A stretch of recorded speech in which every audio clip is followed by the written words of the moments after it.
Rema hari ini, Amsal 3 ayat 3. Janganlah kiranya kasih dan setia meninggalkan engkau. Kalungkanlah itu pada lehermu, tuliskanlah itu pada loh hatimu.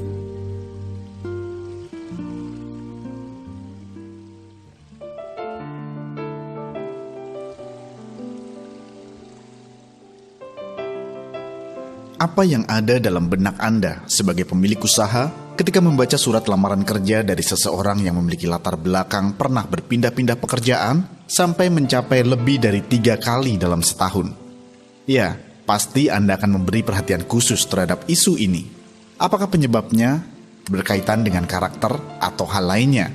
Pelamar dengan tipe seperti ini biasanya tidak terlalu dilirik oleh kebanyakan perusahaan, karena nilai integritas orang tersebut pasti dipertanyakan. Hal tersebut menunjukkan betapa pentingnya kesetiaan seseorang pada perusahaan tempat ia bekerja, sehingga hal tersebut menjadi salah satu poin dalam memilih karyawan. Berbicara tentang kesetiaan, kita dapat belajar pada salah satu tokoh Alkitab bernama Rut. Ia sebelumnya adalah wanita Moab yang tidak menyembah Allah Israel. Rut mulai mengenal Tuhan sejak menikah dengan suaminya, yang adalah salah satu anak Naomi. Setelah suaminya meninggal, Naomi menyuruh Rut pulang ke rumah orang tuanya. Namun Rut menolak. Ia berkata kepada Naomi, "Allahmulah Allahku." Bahkan bukan cuma kepada Tuhan, tetapi kasih dan setia itu ia tunjukkan juga kepada Naomi, mertuanya.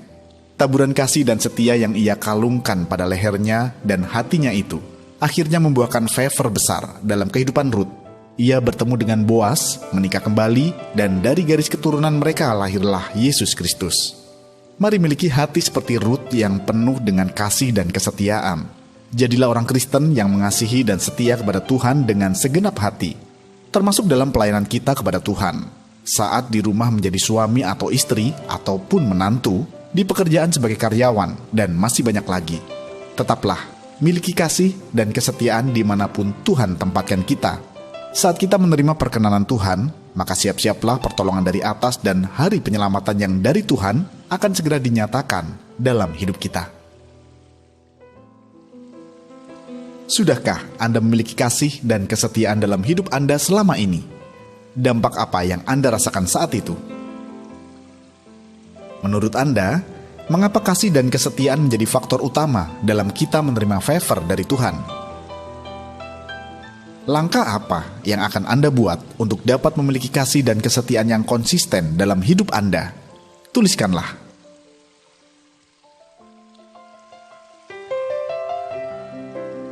Roh Kudus, kami berdoa, urapan-Mu turun atas hidup kami, sehingga kami boleh bertumbuh dalam kasih dan setia sesuai dengan kerinduan-Mu, hingga didapati hidup kami senantiasa berkenan di hadapan Bapa.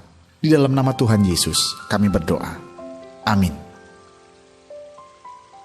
Rahasia penting supaya kita bisa menerima favor dari Tuhan dan manusia adalah kasih dan kesetiaan.